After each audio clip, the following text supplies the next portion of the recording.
So I'll start again. Bonsoir. Bonsoir. Soyez bienvenue, which is French for be very welcome. That's okay. What am I saying on Martin's microphone? I'm already at too much wine. Okay, definitely so. Is it warm? I don't know yet. In any case, it's wonderful to have Martin back, and today is publication day in the United States for the new Bruno. Ooh. But it's already a huge bestseller in Germany, Austria, and Switzerland. Number one in all three. Number one in all three. Wow. Well, hang on, sorry. I've just come from a book tour in Germany, Austria, Switzerland, and it was the last year's one, which was Taste for Vengeance, which they call Menu Surprise. They've often got much better titles. I remember there was one that was called The Devil's Cave in English and in the US, and the German's title was Femme Fatale, which I thought was really good. I mean, I like that as an idea, Femme Fatale. And I think Menu Surprise is probably better. So I keep asking them, will you please just come up with the titles for me from now on? An excellent idea. Femme fatale, nothing original about that, but it's wonderfully French. You all know what that means, right? Everybody here is a French speaker. No, we're not going to sing the Marseillaise. It's too early. Right. Bruno, tell us about the television, because it ties into all this, because it's basically a German version of Bruno, which I think is hilarious. Well, it's, the company, it's a company called UFA, which is the old Berlin film studios that goes back to the 1920s, from Fritz Lang and all of the refugees who came over, fled Hitler and came over to Hollywood, people like Otto Preminger and so on. They all came out of UFA. And UFA is now the biggest single film studio production and TV studio production in continental Europe, and it's only rivaled by the BBC back in the UK. And they have, for many years, been running a program on Sunday nights called Tatort, or Scene of the Crime. And it's many years it was Brunetti from Donna Leon's books. Right. And so now they've bought the Bruno, and they've signed up to do a total, including the short stories, they're going to be doing a total of 16 films. Many of them broken down into three-parters, so a novel will be a three-parter. And I just can't wait to sort of see it. I've seen I've been around on doing the locations with them, finding the spots to film from, and I've seen I know who the character is that they picked for Bruno, but I'm completely sworn to secrecy under a contractual term as to who this person is. But Julia, my wife, thinks he's quite tasty, so but she said, do you think he'd like a private tour of the Perigord?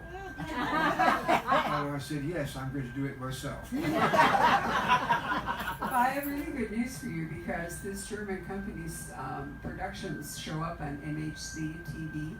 M as in Mary, H as in Harry, Z as in Zebra, which I can't recommend to you highly enough. And in fact, there are five fabulous French series already running on MHC TV. One of which it's called Murder In, which is my favorite and starts tonight. So, and each one takes place in a different part of France and has a different team of detectives. Then there's Capitaine, what's her name? Capitaine Marlowe. Yeah, and then there's Engrenage, which is my favorite. Right, and then there's Dolman, which is set in Brittany, and then there are 4 seasons of Blood on the Vine, which is set in Bordeaux and that area, and is about wine. And then there was The Tunnel, which was partly French, but also British. Anyway, and also the German company does a really terrific, I think 3 seasons or 2, about a Turkish inspector in Istanbul, which is one of my favorites because I love Istanbul and you get to tour the city. So, in theory, Bruno will show up on MHC TV with subtitles. They are talking to an American company. Can't hear you. About doing it in English, so doing Oh, are they? the German actually filming in English. Oh, well, that'd be exciting. But No surprise. we will see. I had some trouble with the Donnelly's with the German cast. I mean, they I just was didn't not- look Italian. I was not a great fan of the No. Giletti thing, but it was huge in Germany. Right. Is your mic? I'm not sure. Am I, can you hear me? You have to hold it closer. I think, yeah. I have to hold it very that's it. Okay. Swearing back to life. Sorry about that. No, it's okay. Great. So, in this book, there are so many things. Let's talk first about Bruno's gradual rise in responsibility. I think you decided you couldn't just leave him as the chief of police of Saint Denis. He had to have like a broader remit. Well, that began with the Templar's Last Secret when this young woman Amélie from the Ministry of Justice came down doing a report upon local police. And the result of her report was that they were thinking in terms of how do we empower local police to have computers and communication systems and so on. And so they set up a pilot project to have a larger unit of local police. And of course, Bruno is made the chief of police of the whole Vézère Valley with a couple of people under him. And he just keeps on going on this. We have more. We now have this new character, Juliette, who's his new subordinate in Les Aisies. And I just felt I had to keep going. I had to sort of keep. Bruno was obviously doing so well that he would be rising in the system, and so he's now instead of just running Saint Denis, which is 2,000 people in the town and 3,000 in the commune, it's now something like 25,000 in the valley. And can Bruno continue to know everybody and deal with things? And what I realized is that when I was a boy, there was quite a well-known song called "If You Want to Know the Time, Ask a Policeman." And there was a broad sense of one trusted the police, and that the police were people you could go to if you had a problem or if you were locked out of your house or something. And somehow we lost that, and police became more and more adversarial. And I suspect a lot of it was to do with the motor car, because given that the majority of people are pretty much law-abiding and would hardly ever come across the police in any kind of hostile situation, now we're all driving cars, the police assume that we're all of us potential traffic criminals. And I think it's really had a shift in the way that law-abiding, ordinary people relate to the police. Do you think it also has to do with not walking the beat, so that, because it was a real community block by block kind of a thing? That's right. I knew the names of the policemen who would be walking the blocks in our area. And then the cops went into cars, like everybody else did, and they became so much more remote. And there was for a while in Britain, under Tony Blair, when he was Prime Minister, there was an attempt to bring back more and more the cops on the beat in a little area. But of course came the crash of 2008 to 2010, saving money, and the Conservatives, would you believe, have cut 20,000 police from the ranks. My idea of Bruno thinking that he's not just a cop, he's a neighbour, and that he's danced at the weddings of all the women there. He's been at the christenings of the kids. He's helped bury the grandfathers. He knows everybody, and that I think is the heart of what policing should be. It's going to be a tough act to balance, that intimacy and that community thing with Bruno, with his larger responsibilities. We already know he doesn't want to go to Paris. Right? Absolutely. Well, no, he couldn't take his dog with him or his horse. Would he be? And he wouldn't have his garden, and he wouldn't have his chickens. Life would be worth living. He would certainly not want to do that. What I'm trying to do is I'm trying to build up. We have these two subordinates under Bruno's command, if you like. This Juliette, this interesting young woman in Les Aisies, and then there's this old sweat called Louis, who's a bit of a drunk up in Montignac. And Bruno's challenge would be to sort of to get them operating in his particular way. And I think he's going to succeed with Juliet, but never with Louis. So, I don't know. Well, you know what? You're in charge. I'm not. Bruno's in charge. He's got a life of his own. You know, I remember there was one particular story when Bruno was. I had this femme fatale character who was going to seduce Bruno for her own nefarious motives. And in my plan for the novel, I mean, Bruno is just a guy. You know, he succumbed to her feminine wiles. But when I tried to write this chapter, I couldn't do it. It was like a force field was coming out of the desk at me saying, I'm not going to drop my trousers for that. And, you know, he really did. Bruno has expectations in my head of things that he would not do. So it's extraordinary. I mean, this whole group of people in Saint-Denis now is like a second family to me, because I've spent many years now with them, and I've seen them sort of change and develop and grow. And I mean, I know them better than I know some of my own family. I mean, some of my cousins and so on are complete mysteries to me by comparison. But as long as they keep the capacity to surprise me, I will be delighted. I really will. So.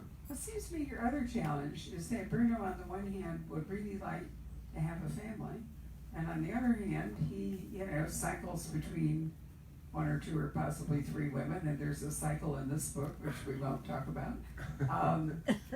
So I don't know if you're ever going to be able to resolve that, but he's getting older. No, he's not. No. No? Bruno. Aha, there's the secret. The world ages around him. But I love it. 40 forever. That's what but no, one of the things that's been interesting for me has been to develop the relationship that Bruno has with Florence's two children. In this book, there's a development of that relationship when he has to sort of babysit the kids when Florence has to go out to something. And he has to cook for them. And I really had great fun with this because I was reliving my own children's time about when I was sort of cooking for them and trying to get them to eat their spaghetti or whatever it might be. And it was one of those times, I mean, every writer gets them, but there are times when you're sitting down and you'll know that you're writing with a smile on your face. And I've got another one in the book that's coming out next year in which Bruno is teaching these two how to swim, and that's also great fun. So I'm not sure where it's going to go. I mean, I hope Bruno finds the right woman and manages to have children, but But that's down the road. Hmm? When he's 41. In a couple of years. I want to put in a plug for the mayor, because I really love the mayor, and he hasn't had as much time as I would like him to have recently. He's getting a new look in the one that comes out next good. year. Yeah, I mean, I have to sort of play these characters. I know, but the mayor is just exceptionally good. And in an era where politicians are distracting all around us, the mayor has not lost his footing for 1 minute, and I think that's fabulous. A cunning old devil. He really is. A wily old owl. Right. See, for those who haven't heard about this before we actually get to the story, tell us a little bit about the history of the two Basset Hounds, because I've always liked what you had to say about why we lost the first one. Well, I realized at about the third or the fourth novel that I'd made Gigi, who was the first Basset Hound, I'd made him a puppy when Bruno first became a cop in Saint-Denis, and that made him now about 10 years old. Now, we've always had Basset Hounds in our family, and Bassets normally 11 years, 11 to 12 years, and I thought, I'm going to have to face the prospect of trying to write some extraordinarily difficult scene of Gigi, the Basset Hound, dying in Bruno's arms. And I remembered I remembered a line that Oscar Wilde had about one of Dickens's novels. You may recall that in Little Nell, there is this heartrending scene that Dickens writes of the death of Little Nell. And Oscar Wilde's comment was, beats there a heart so hard that cannot burst into hysterical laughter when reading the death of Little Nell. and I knew that whenever I tried to write about the death of this dog, if he were to pass away naturally, it would either be heartrending or it would be over the top and would be ridiculous. So I thought, well, the alternative is he has to fall on the field of honour. And so that's what happened to the first dog. He died being shot, saving his master from being shot. And so now we have the Balzac, the new dog, who is still, he's no longer a puppy, but he's not a full-grown dog yet. He's just getting to that full-grown point. Listen, if Bruno's not aging, why is the dog aging? Why are you in a bubble? Well, because that's where I want it. There is I will give you a trailer for next year, because I've always said I will never have any explicit sex scenes in the Bruno novels. I mean, Bruno, there will be a kiss, a glance, a suggestion, but comes the kiss, then, as it were, came the dawn, and a tasteful veil is drawn over the. We all know what's going to happen, and I think your imaginations are much more powerful than any prose I could come up with. However, I'm breaking that rule next time. There is a sex scene, but it's not Bruno. It's Balzac.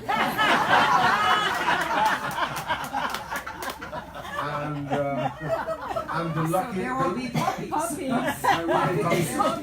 And the lucky lady is called Diane de Poitiers. Oh, wow. Named after a mistress of a French king. A dog with a pedigree, for sure. I love it. Yeah, I read a really lovely piece the other day about a father who was writing about his two sons and their dog, and the arc of the life of their dog, and how much it taught his sons about life and death. But he said in it that all dog stories end in tears. Because dogs, as my mother used to say, people live too long and dogs don't live long enough, which is a truism I've come to accept, that it's just the way it is. Now, which is a very good argument for having an elephant as a pet. or a horse, and horses do have better times. So Bruno does also, among the livestock that features in the books, has a horse, but the horse goes for what, like to 30 maybe? Yeah, and geldings, which is what Hector is, yes, they can do 30 years. Or a tortoise. They can do 100. Tortoise is the bottom of the garden along with the chickens. I love it. All right.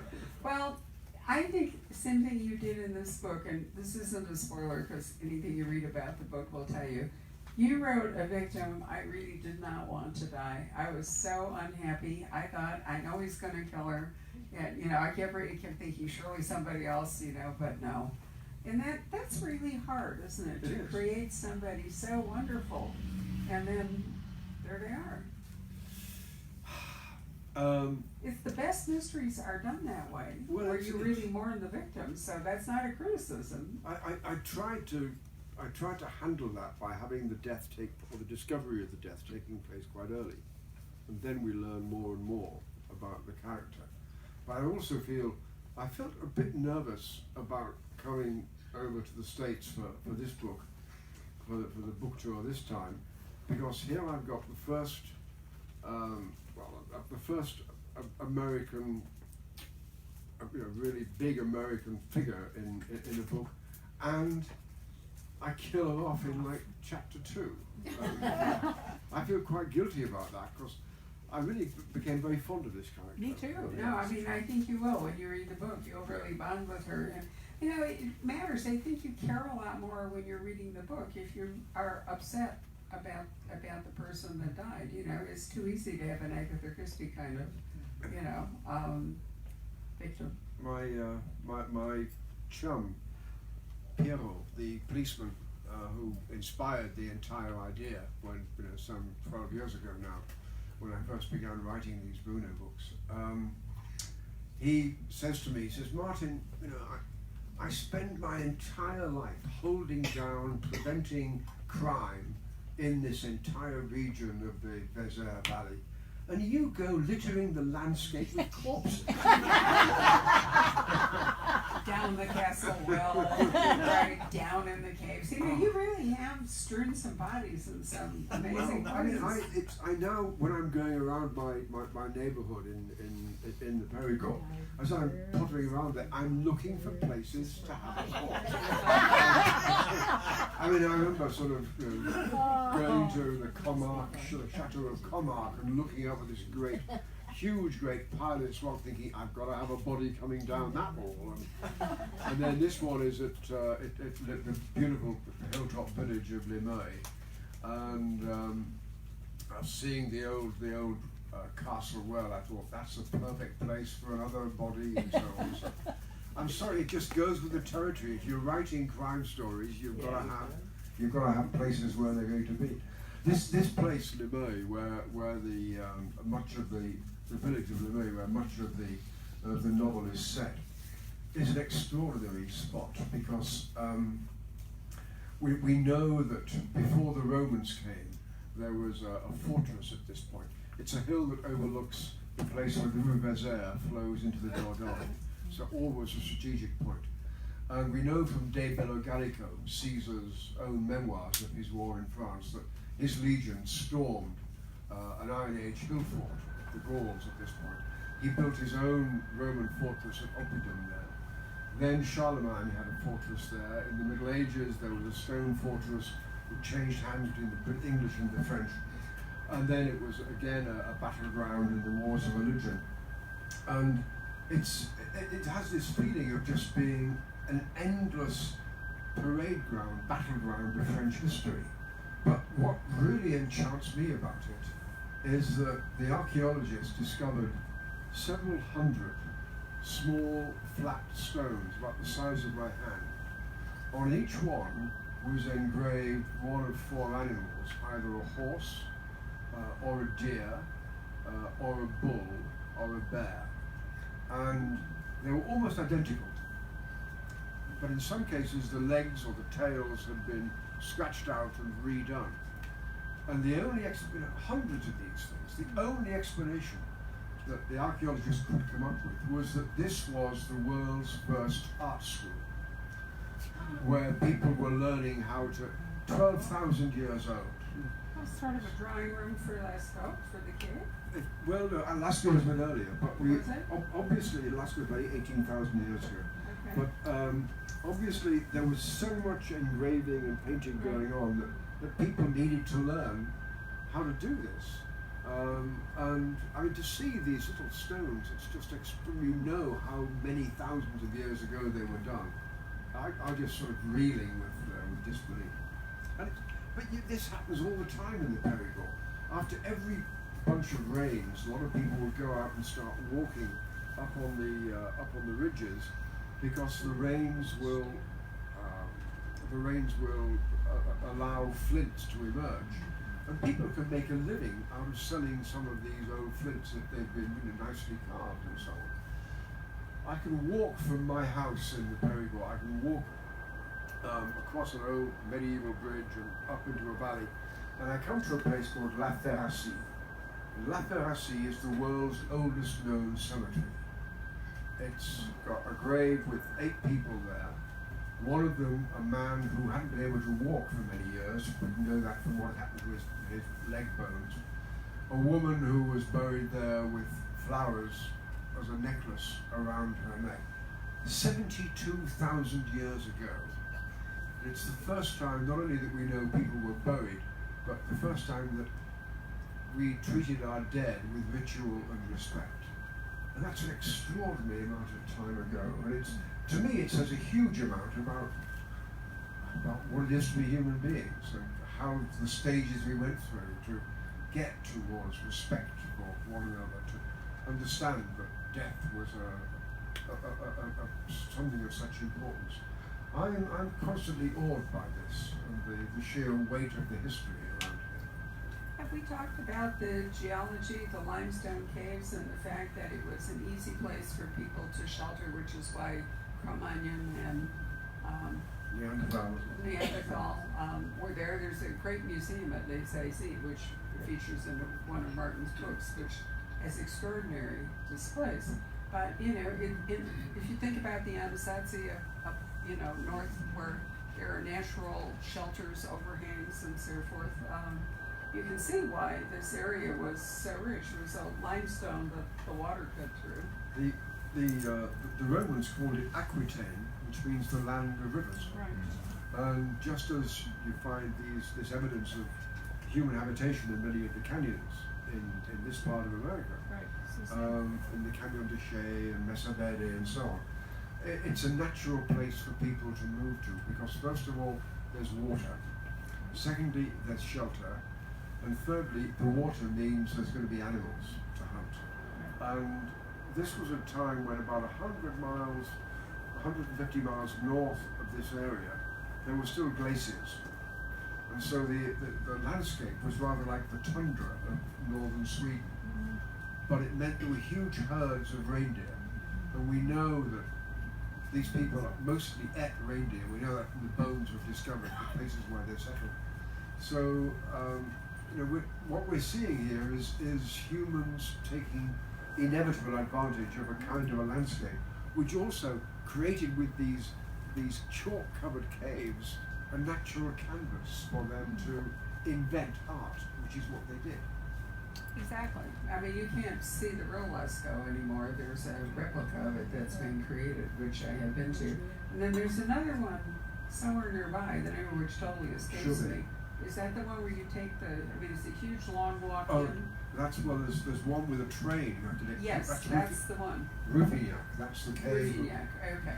The cave of 4,000 mammoths. And it's so pitch dark in there, you can't imagine how anyone was ever able to draw anything, because there's just no natural light at all. It's completely set back. It's a very odd place to visit. The more we get to know, the more that the archaeologists get to know about these people, these ancestors of ours, or forefathers of ours, the more impressive they are.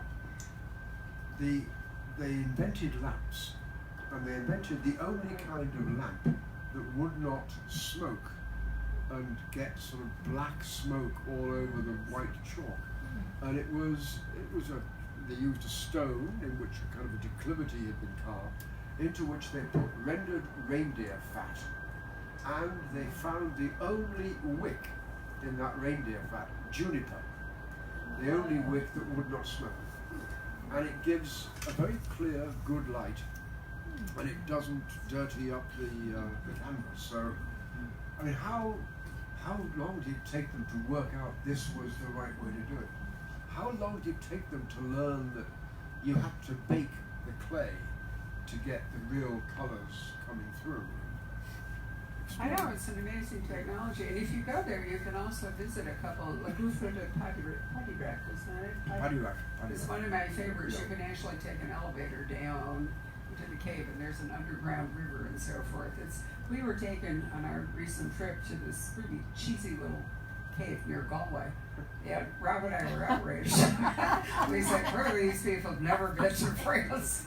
See Padirac, which is a serious cave. Well, you have to cross a river like the Styx. Yeah, no, it is. It's amazing. And it's just a regular tourist thing. You walk up and buy a ticket and go. But anyway, this is the most wonderful area. I was just in Bordeaux for 3 days, which missed you because you were in Germany doing your tour. But there's not really, by our standards, there's not a lot of mileage involved in all this.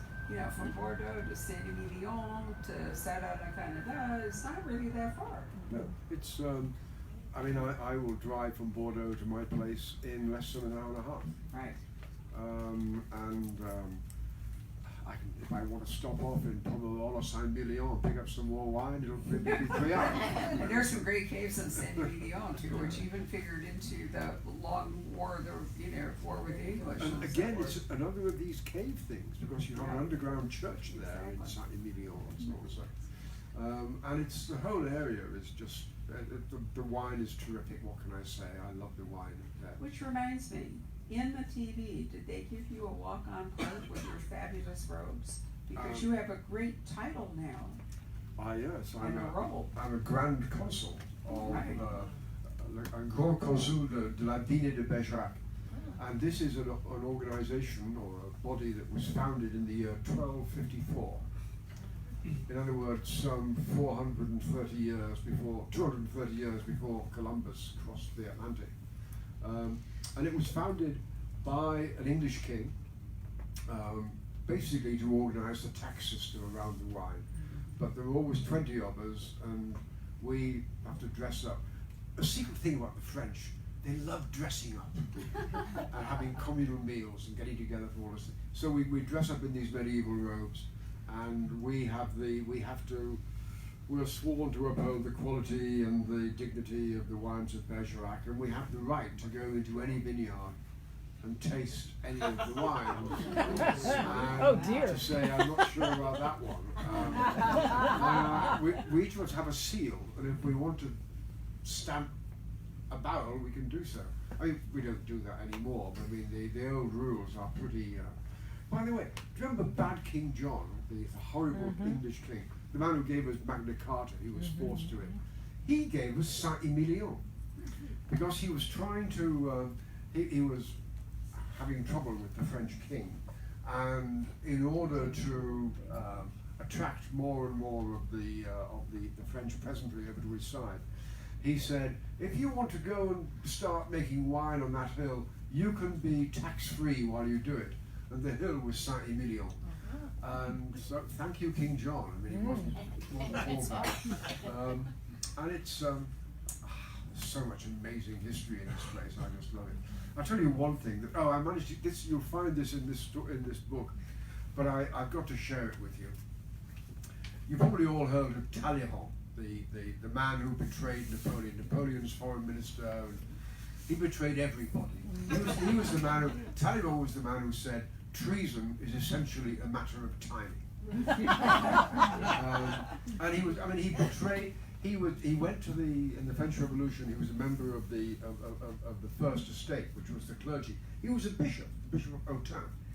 He was the man who got rid of the lovely old names like Périgord and Berry and so on for the French provinces as a matter of personal ambition. His family were the princes of Talleyrand-Périgord. And he was the man who, in the first months of the French Revolution and the Constitutional Convention, proposed that the old feudal name should be abolished in order to symbolize the new liberty of France, and that instead all of the regions should be named after a river or mountain. So today the French département, the Alpes-Maritimes, or the Dordogne, or the Seine, or the Seine-et-Loire. That was Talleyrand. But after Napoleon's war against Russia in 1812, when Napoleon got a very bloody nose, Talleyrand realized the game was up, and he began secret negotiations with the British and with the King of Prussia. And when the Congress of Vienna took place and Napoleon was finally defeated, he got his reward. The King of Prussia made him the Duke of Savoie, which is a small principality in Saxony. And so his ancestors, his descendants, all were able to call themselves not just the Prince de Talleyrand, but also the Graf von Savoie. And fast forward to 1940. The part of Talleyrand's ill-gotten gains was a wonderful chateau called Valençay. So here we are, 1940. The Germans have defeated the French. They're occupying the whole country, and Goering has his own squad of art theft police who are going around everywhere, stealing everything that's not nailed down. So they come to Valençay, Talleyrand's chateau, armoured car, several lorries to take away the paintings, and up comes, some young Feldwebel or whatever, and they are met on the steps of Valençay Chateau by a man speaking to them in perfect German and saying, "What the devil do you think you're doing here? I am the Graf, the Duke of Severe. This is German territory. Get the hell out." And being Germans, they turned around and went away. and the Louvre then sent the Mona Lisa, the Venus de Milo, and the Victory of Samothrace down to Valençay, where they were safe for the duration of the war. Wow.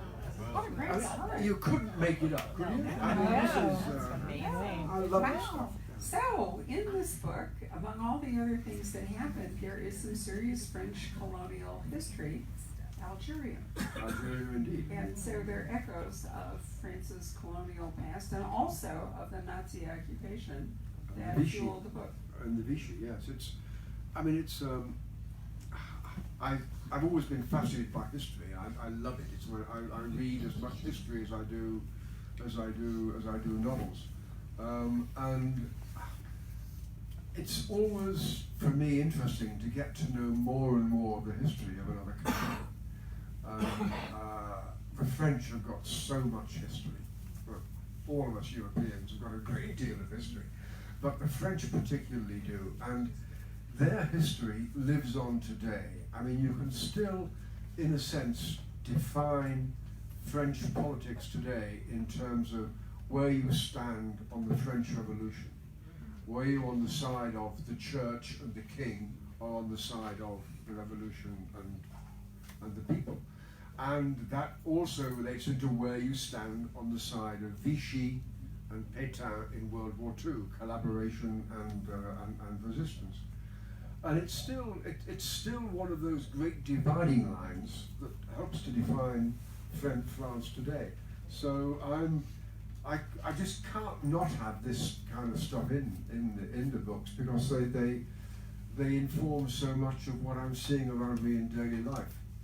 But equally, I cannot resist when I come across some historical nugget of pure gold, like the story about Talleyrand and the saving of the Mona Lisa and so on, or something else that I get into this book, which is that the very last Knight's Cross, the ultimate German award for bravery, that was awarded by Hitler before he killed himself in the bunker in 1945, was awarded to a Frenchman, a member of the SS Charlemagne division of French volunteers on the side of the Nazis. You couldn't make that up. I mean, the idea that a Frenchman would get the final one of these medals is shattering to me. But I just keep on coming up with stumbling across these things, and maybe it bores people. I don't know when they're reading this, but it certainly fascinates me. And, No, it's not boring at all. And see, what you have is an American art student who has come in. There is a art expert in the area, and she apparently has questioned some of his authentication of paintings, and of course the whole bit about the Nazi appropriation of art, all the rest of it figures into all that. You know, it's a really interesting plot, I think, and it does require the history for the plot to make any sense. Well, I had a lot of fun. In fact, I had an interesting time researching into the art of this, and into the painters of the French Renaissance, and also what were the great sort of upsets in French history that meant that some of these old aristocratic collections, or even more monastic collections, because the French church was always one of the great patrons of the arts, and how it was that many of those collections got dispersed and sold, and so we had this. One of the fastest ways to get really rich in the post-war period in Europe was to take advantage of the extraordinary explosion in the price and the value of art. I mean, it's been a better investment than than housing, than wine, than you name it. I mean, better investment than half of the so-called unicorns of Silicon Valley. And an awful lot of people got extremely rich. And I actually quoted as a chap who I got to know quite well, who's the deputy head of the French police art squad. And he was the one who said to me a line which I translated as, "The art market makes the Wild West look like a Sunday school." He says there is more fraud, there is more chicanery, there is more crookery, theft and so on going on than anywhere else in the economy. Well, that's pretty true. And the German appropriation of art, it's thrown all kinds of provenance and titles into question. Not just the Germans, the French Revolution as well. Well, that's absolutely true. I mean, any of you watched The Woman of Gold? That was a wonderful story. We went to visit the museum in Vienna where the rest of the Klimts are still hanging. And then if you go to New York, if you go up to the, 92nd Street or whatever, and Fifth Avenue, then you can see the Klimt there. But that's just one example of, that Jewish family whose stuff was ripped off, and, it just goes on and on. We're sort of coming to the end where you can credibly have a veteran of the war in a book, even if you've frozen time. We just lost about another Navajo Code at 96. I mean, there's just not, age is against these. Well, I cheated a bit by having this guy who had been arrested for scrawling anti-Pétain, anti-German slogans on the wall. He was a schoolboy. He was about 13 years old in World War II, so he's still just about. But I mean, we're running out. So, I'm which just is saying why, it's a plot that is not going to be credible much longer. hence my interest in the Algerian War and so on. It's and of course, Vietnam will be coming up again, not just because the French were there in the 1950s, but the French were also there while the Americans were as well. History is just, it's a gift that keeps on giving. So one more thing to talk about is Josephine Baker. Josephine has the real role to play in this book. Josephine Baker was in her day the world's highest paid artist. She was a megastar in Europe, in Germany and in France, and she was famous. She's become famous in history for things like dancing half nude in this banana skin skirt. But in fact, she really was an extraordinary singer and dancer, and a great star in her own right. But more than that, she was in World War II, and by this time she had taken French nationality because she was very, very opposed to the whole Jim Crow business in the southern American South, and she'd taken French nationality, and so she became a resistance heroine in a way, because she was an international star. While the Germans were in France during World War II, she could still go to Germany, to Spain, to Italy, and from Spain into North Africa. She was able to travel. She became a resistance courier. She smuggled stuff through in her underwear from the main communication between the Gaullists in North Africa, in Algeria and Morocco, and in France was done by Josephine Baker, which was why de Gaulle gave her the Légion d'honneur at the end of the war. And a part of it that I hadn't known until I really began researching into this book, I knew that she'd been a great civil rights figure in the USA, and I knew that she had been in Washington with Martin Luther King at the time when he made a speech of "I Had a Dream." What I didn't know was that when Martin Luther King was shot, his wife, Coretta, his widow, Coretta, asked Josephine Baker to take over leadership of the civil rights movement. And Baker said, "I can't, because I have this family of a dozen children of different races and peoples that I'm trying to raise in a way that is not at all racial. And so I'm going to have to put my family first. But I thought, extraordinary woman, and she did a great job in restoring the Chateau de Milord, a beautiful old Renaissance castle. And it's now been, in fact, last week I was having lunch in the chateau with the Comtesse, who now runs the place, and she is a complete devotee of Josephine Baker. And in this novel I have a concert of Josephine Baker music taking place there. But also they have falcons, hawks, and they do exhibitions of falconry. And so I did a lot of research into this, and I actually had this experience of with a great big leather gauntlet on my hand and a red-tailed hawk coming back and landing there, and with great fear and trepidation I was trying to, with my other hand, feed it little bits of meat and so on. They're enormous. They're so much bigger than you think. That you think they're birds. They're the size of my forearm, this red-tailed hawk. You can have real fun researching novels like this.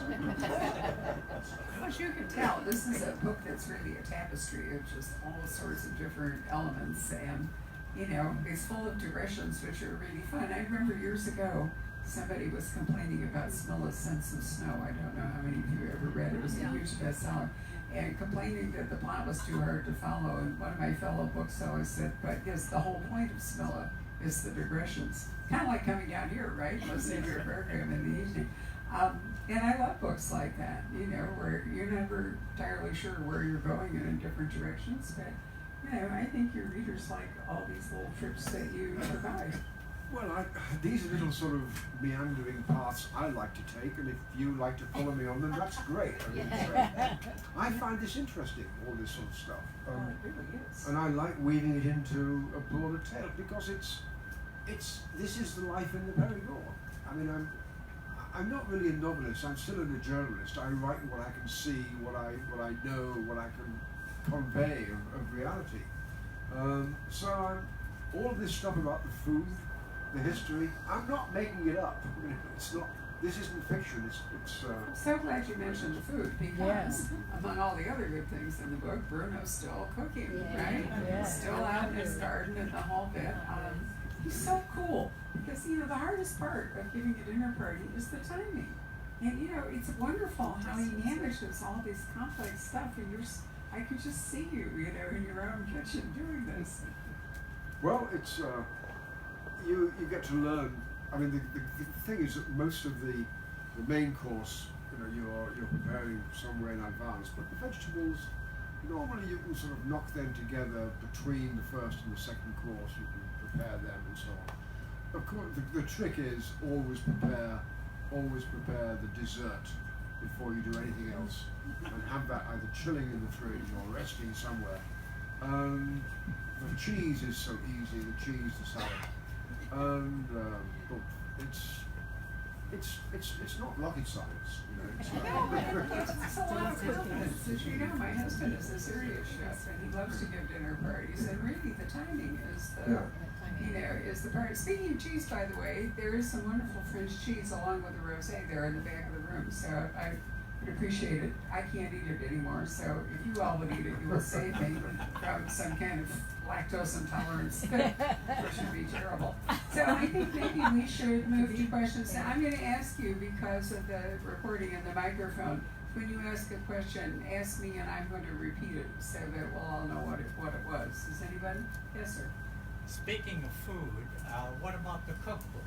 Speaking of food, what about the cookbook? Amen. Well, I would love for the cookbook to come out in English. There are all sorts of difficulties, mainly around the fact that the German publisher owns the rights to the photographs and is not being hugely cooperative about sharing them. But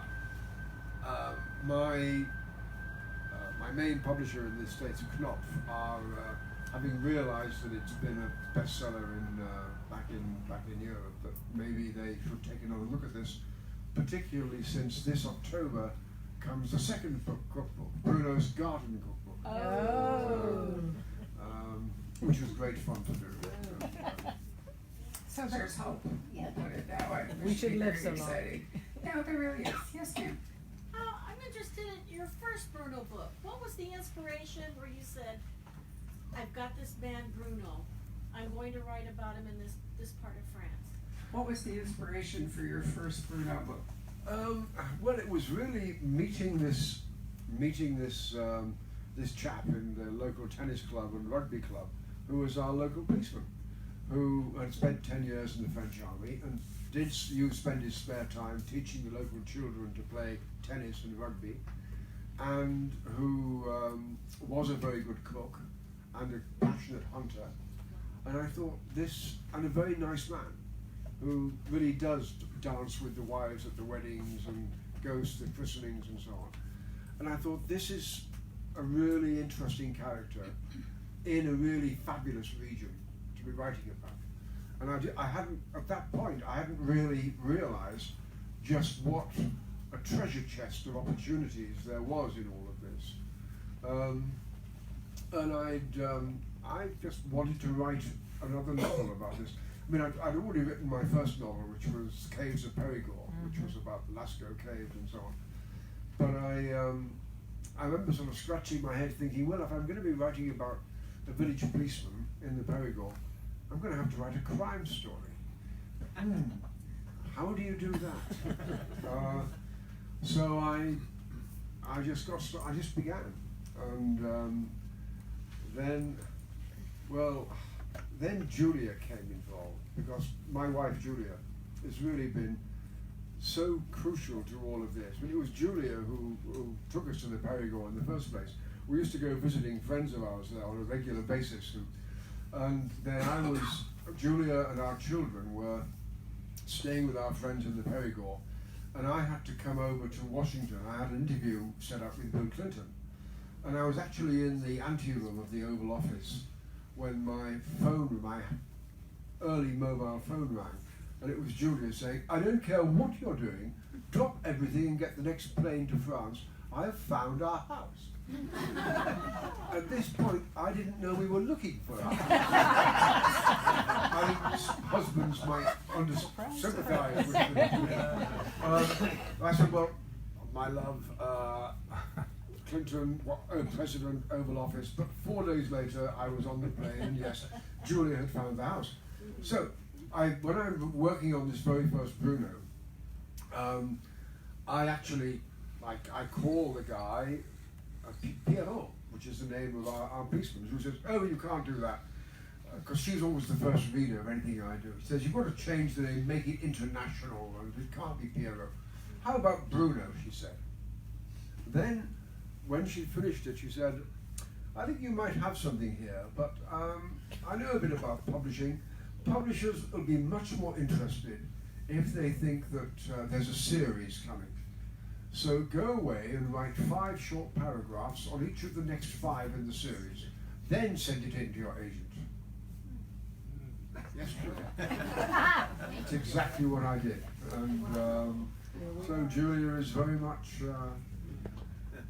responsible for an awful lot of this. And we've now been married 41 years.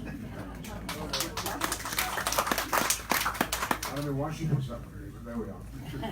So, another question? Anybody have one? Yes, ma'am. How do the local people feel about being part of this international book series? How do the local people feel about being part of the international book series? Given that tourism has become our biggest industry, they very much like it. And the local policeman is delighted by the way in which market days, tourists will be coming into our town, carrying copies of the book in Japanese or German or Swedish, and they're looking around for a policeman. And they'll go up to him, and if they say, he's asked me for various words in different languages, so if they come up to him and say, Sind Sie Bruno in German, he says, Jawohl! and he stands for selfies with the wife. He signs a copy of the book. So, yeah, it's had quite an impact. So I'm gonna make a plug for another French series which I absolutely love by Jean-Luc Benedek. They are set in Brittany. They are absolutely fabulous. They are somewhat like Bruno in their wonderful regionalism in the food. The policeman is more like Bosch than he is like Bruno. He's kind of grumpy. And all oysters feature into every book, so that's important too. But what's really fun is I have discovered that Jean-Luc Benedek is actually German. Works for von Holtzbrecht, but he apparently spends. Do you know him? He's yeah, I mean They're fabulous books. I really they're love great them. fun. Yeah. So I recommend them to you highly when you're waiting for the next book. And I gather you just recently you had Cara Black. Cara Black. Oh, Kara, no, next week. Next week. She's coming a week Because from Thursday. We finally got together. Oh, good. And we have various friends in common. She's very sweet. She's terrific. We had great fun. We were both together in Tucson for the literary. Well, maybe next year we can manage to get you both here at the same time. Well, we did. We had a great double act in Tucson. Yeah, no, it'd be fun.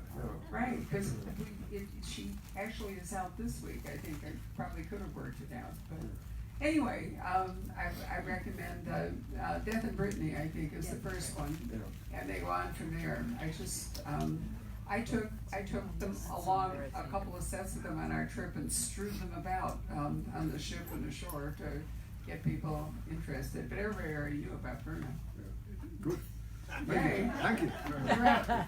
So at this point, I think it would be wonderful if we wave goodbye to our Facebook fans and say thank you so much for joining us. Oh, look, it's